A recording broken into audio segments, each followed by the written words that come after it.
Shalom Bapak Ibu Saudara-saudaraku yang dikasihi Yesus Kristus. Selamat bertemu kembali dalam sapaan firman Tuhan buat kita hari ini. Kita masih terus mendengarkan firman Tuhan. Saya berharap kita semua dalam keadaan yang penuh sukacita dan bahagia, karena kita tetap tinggal dalam Roh Kudus Tuhan. Itu indahnya percaya kepada Yesus Kristus. Tuhan memberikan penolong kepada kita sehingga kita tidak akan pernah digagalkan untuk bersukacita dan berbahagia dalam hidup ini.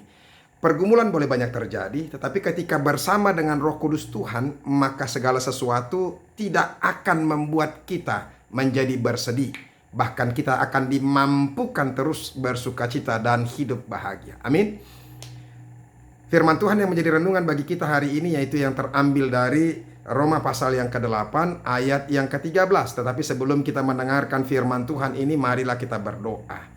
Damai sejahtera dari Allah Bapa yang melampaui segala akal dan budimu, itulah yang memelihara hati dan pikiranmu sekalian. Di dalam nama Yesus Kristus Tuhan kita. Amin. Firman Tuhan yang menjadi renungan bagi kita yaitu tadi dikatakan dari Roma pasal yang ke-8 ayat yang ke-13. Dikatakan, sebab jika kamu hidup menurut daging, kamu akan mati. Tetapi jika oleh Roh kamu mematikan perbuatan-perbuatan tubuhmu, kamu akan hidup. Demikianlah firman Tuhan. Bapak Ibu Saudara-saudaraku yang dikasihi Yesus Kristus, dalam firman Tuhan bagi kita hari ini ada dua hal yang terus berlawanan dalam kehidupan manusia. Terlebih dalam kehidupan orang-orang percaya. Orang-orang percaya yang tinggal dan percaya kepada Kristus pasti akan dipenuhi oleh Roh Kudus Tuhan. Maka dia akan mematikan dagingnya. Keinginan dagingnya. Sebentar kalau kita boleh lihat terjemahan yang dikatakan di sini, saudara-saudara. Sebab jika kalian terus-menerus hidup menurut daging, kalian akan mati. Ini kalau terjemahan langsung dari bahasa Yunani. Sebab jika kalian terus-menerus hidup menurut daging, kalian akan mati. Nah, yang menjadi pertanyaan, kenapa kita akan mati kalau kita hidup terus-menerus dengan daging, di dalam keinginan daging? Karena apa? Kalau kita hidup di dalam kedagingan kita, maka kita pasti tetap tinggal di dalam dosa. Karena keinginan daging itu akan menghasilkan dosa. Itu. Apa itu keinginan daging itu? Mari kita lihat saudara-saudara. Kalau kita lihat dari Galatia pasal yang ke-5 ayat yang ke-19 dan ayat yang ke-20, ya.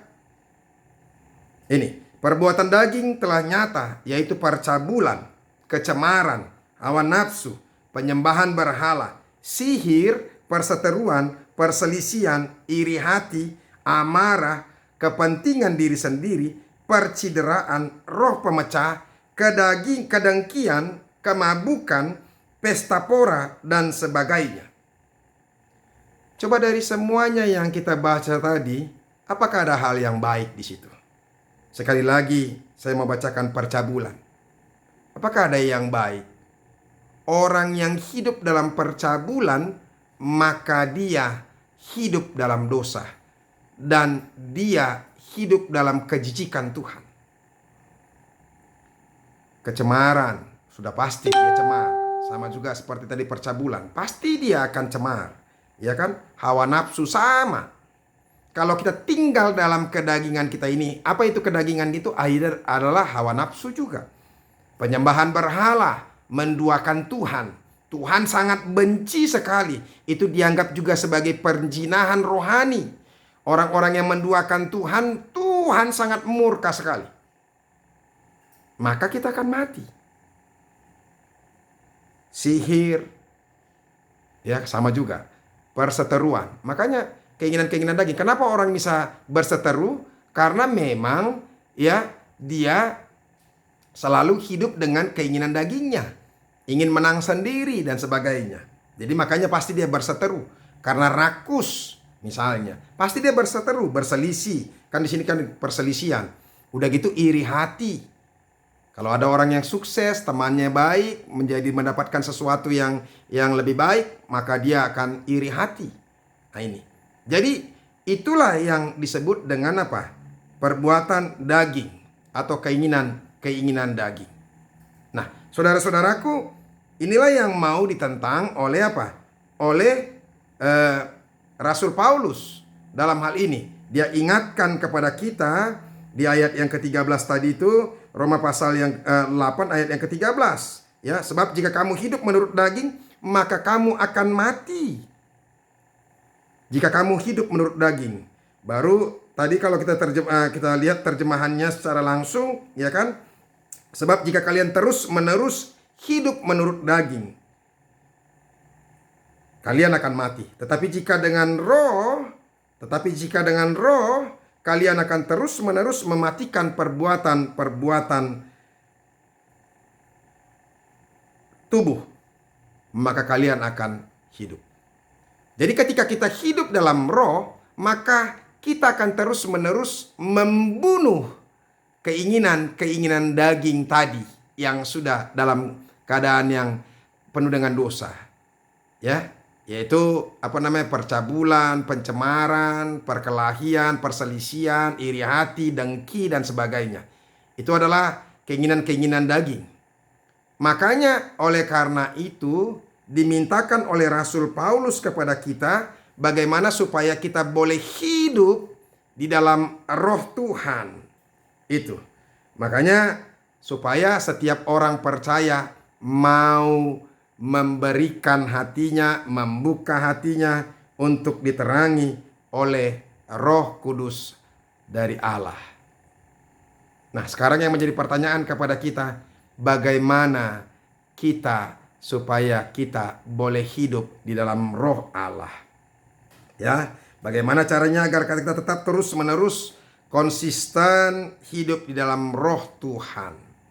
Supaya Tuhan itu juga boleh datang kepada kita dan dicurahkan kepada kita. Yang pertama, kita tetap setia membaca Alkitab, membaca firman Tuhan. Makanya saudara-saudara, saya selalu memberikan renungan ini setiap hari. Setiap hari, ingat. Mari berdoa untuk kita, untuk setiap hamba-hamba Tuhan, supaya terus-menerus dengan gigih memberitakan firman Tuhan, supaya ada yang menjadi renungan terus, supaya kita selalu diingatkan oleh Tuhan terus. Zaman sekarang zaman yang begitu enak. Karena apa? Karena zaman digital ini ada YouTube, kita bisa dengarkan khotbah sambil kita menyetir, kita boleh mendengarkan khotbah. Buka YouTube renungan, kita mendengarkan khotbah, sehingga kita akan dikuatkan, kita akan disegarkan lagi kembali oleh firman Tuhan. Makanya terus membaca firman Tuhan. Yang kedua, teruslah rajin berdoa. Tekunlah berdoa. Teruslah berdoa. Karena di dalam doa maka kita akan dihinggapi oleh roh Tuhan. Orang yang terus berdoa, dia pasti akan bermohon kepada Tuhan supaya dia bersatu dalam roh Allah. Itu, mempunyai hubungan yang dekat dengan roh Tuhan. Itu. Yang ketiga, rajin memuji dan memuliakan, menyembah Tuhan. Saudara-saudara, jangan pernah tinggalkan ibadah kita. Teruslah beribadah. Jangan sekali-kali kita mau meninggalkan Tuhan. Ingat, dalam hidupmu utamakan Tuhan. Orang yang mengutamakan Tuhan, maka Tuhan juga akan mengutamakan hidupnya di hadapan Allah, di hadapan Bapaknya. Itu. Jadi makanya saudara-saudara, utamakan Tuhan. Tuhan akan memberikan apa yang kita butuhkan ketika kita mengutamakan Tuhan. Tadi saya katakan dalam khotbah kemarin saya khotbahkan, ya, mari ambil langkah-langkah iman dalam hidup kita. Ketika kita berjualan, mari kita berani menutup warung kita untuk kita beribadah, memuji, memuliakan nama Tuhan. Sebab keuntungan rejeki itu datangnya dari Tuhan. Saudara-saudara, ketika kita tidur pun, Kalau Tuhan mau antarkan rezeki kepada kita, maka Tuhan akan antarkan orang yang akan membeli dan mengantarkan rezeki kepada kita. Masalahnya, maukah kita mempercayakan hidup kita kepada Tuhan yang menjadi sumber rezeki kepada kita? Kalau kita mau, maka Tuhan pun juga pasti akan melihat kita. Yang keempat, jauhkan diri kita dari apa? Persahabatan dari duniawi ini. Apa dikatakan dari firman Tuhan dalam Mazmur pasal yang pertama itu? Ya, dikatakan demikian, ya. Berbahagialah orang yang tidak berjalan menurut nasihat orang fasik, yang tidak berdiri di jalan orang berdosa, dan yang tidak duduk dalam kumpulan pencemooh. Dikatakan di sini, berbahagialah orang tidak berjalan, tidak berdiri, dan tidak duduk dalam hal-hal yang jahat. Makanya mari kita jauhkan persahabatan kita yang membuat kita menjadi jauh kepada Tuhan. Makanya kita juga harus mencari persahabatan yang membuat kita semakin dekat dengan Tuhan. Yang kelima, jauhkan diri kita akan cinta dunia ini. Ada banyak orang sekarang, saudara-saudara, hidupnya dipertaruhkan hanya untuk materi. Segala sesuatu dia pikirkan hanya karena materi. Makanya dia hanya tujuan hidupnya hanya untuk mendapatkan materi. Dan dia akan susah. Dia pikir dia akan susah kalau dia tidak mendapatkan materi itu. Dia pikir hidup kebahagiaan itu hanya ada karena materi. Padahal saudara-saudara, tadi baru dikatakan Mazmur pasal pertama ayat pertama, berbahagialah orang yang tidak berdiri bersama dengan nasihat orang fasik. Ya kan?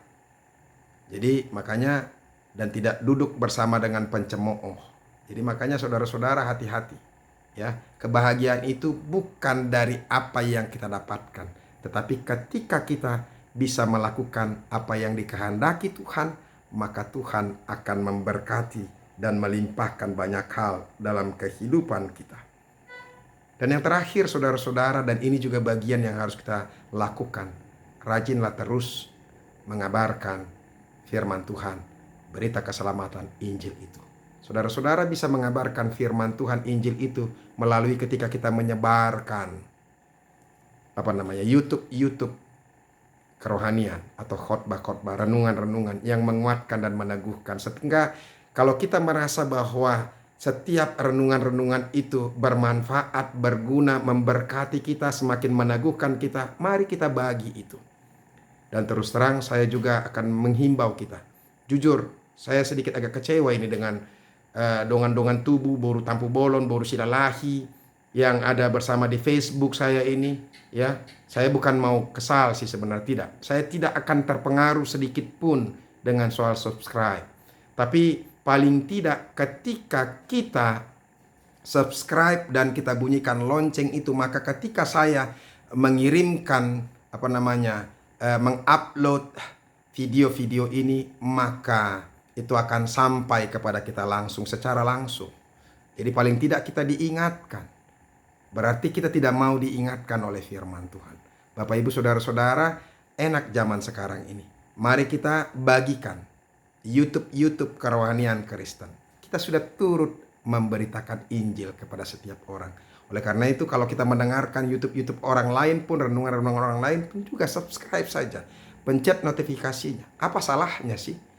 Kan itu juga akan menyemangati, membuat dia semangat untuk memberitakan Injil semakin lebih hebat lagi. Ya, nggak perlu. Sekarang saat ini lebih gampang sekarang kita memberitakan Injil. Tahu, ketika kita ada orang-orang yang bukan dari agama kita pun juga, ini bisa mendengarkan itu. Jadi ketika kita sebarkan di Facebook kita, ya kan, maka kita sudah sedang memberitakan Injil kepada mereka melalui hamba-hamba Tuhan. Semoga Tuhan memberkati kita dan semoga firman Tuhan ini bermanfaat bagi kita. Tuhan Yesus memberkati. Amin, kita berdoa. Terima kasih Tuhan untuk firman-Mu yang boleh kami dengarkan. Kami bersyukur sekali kalau kami terus diingatkan supaya kami jangan sampai menghidupi atau hidup sesuai dengan keinginan daging kami. Tapi kami justru mematikan keinginan daging, karena keinginan daging itu hanya menghasilkan dosa. Tetapi kami harus hidup melalui Roh Kudus Tuhan. Terima kasih Yesus. Amin. Bapak Ibu Saudara-saudara, kita sudah dengarkan firman Tuhan. Teruslah mendengarkan firman Tuhan. Hiduplah dalam Roh Allah supaya engkau hidup. Jangan tinggal lagi dalam kedagingan kita. Sampai ketemu besok. Salam.